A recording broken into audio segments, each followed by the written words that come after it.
রাজশাহী বিশ্ববিদ্যালয়ের জন্মলগ্ন থেকে এ যাবৎকালে সবচাইতে জঘন্য নিকৃষ্টতম সন্ত্রাসী কর্মকাণ্ড ঘটেছে রাজশাহী বিশ্ববিদ্যালয়ে গতকাল।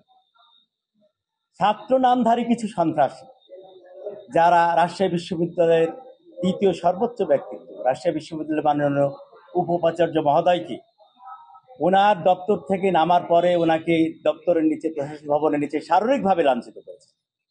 এমনকি উনি যে গাড়িতে উনি উঠেছিলেন সেই গাড়ির চাবি সন্ত্রাসীরা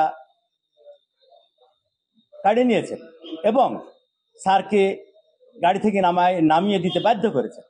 এরপরে স্যার যখন নিজ বাসভবনের উদ্দেশ্যে পায়ে হাঁটি রওনা দেন, তখন সন্ত্রাসীরা স্যারকে শারীরিকভাবে লাঞ্ছিত করেছে।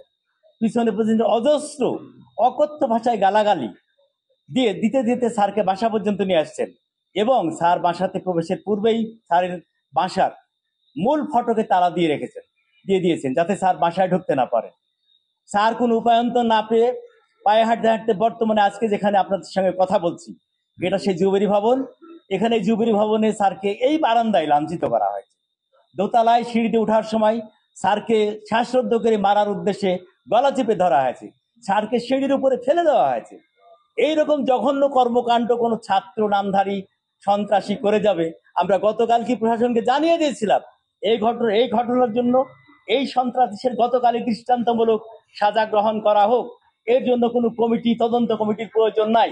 এখানে সিসিটিভি আছে, ফুটেজ আছে, সবগুলো পর্যালোচনা করে গতকালকে একটা ব্যবস্থা প্রশাসন নিতে পারতেন। না নিয়ে আমাদেরকে আশ্বস্ত করেছিলেন আজকে সিন্ডিকেটে একটা আমাদের ব্যবস্থা জানাবেন। সিন্ডিকেটের পথে আমরা মর্মাহত। আমাদের সঙ্গে প্রশাসন প্রতারণা করেছেন। আমরা এর আগেও গত জানুয়ারির 2 তারিখে এই সন্ত্রাসী গোষ্ঠী দ্বারা আমরা জিম্মি অবস্থায় ছিলাম প্রশাসন ভবনে। আমাদের 250 কর্মকর্তা কর্মচারী ওখানে জিম্মি অবস্থায় সকাল 9:30 থেকে রাত 10:30 পর্যন্ত ছিলেন।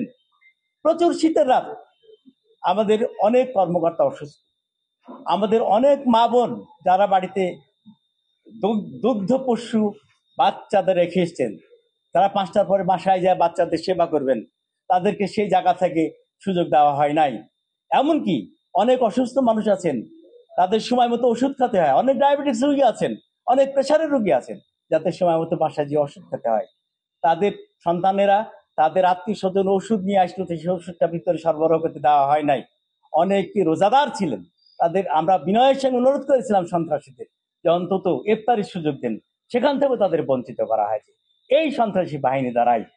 কিন্তু তখন কি দেখলাম, প্রশাসনের কাছে যখন আমরা আবেদন করলাম, প্রশাসন নামমাত্র একটা তদন্ত কমিটি গঠন করলেন FM নজরুল ইসলাম স্যারের নেতৃত্বে। কিন্তু কি পেলাম, আজকে 9 মাস অতীত হচ্ছিল, এই তদন্ত কমিটির তদন্ত প্রতিবেদন আলোর মুখ দেখলো না। অতএব আমি মনে করি আজকে যেটা করেছেন সিন্ডিকেটে, সেটাও লোক দেখানো। এই তদন্ত কমিটি কোনোদিন আলোর মুখ দেখবে না।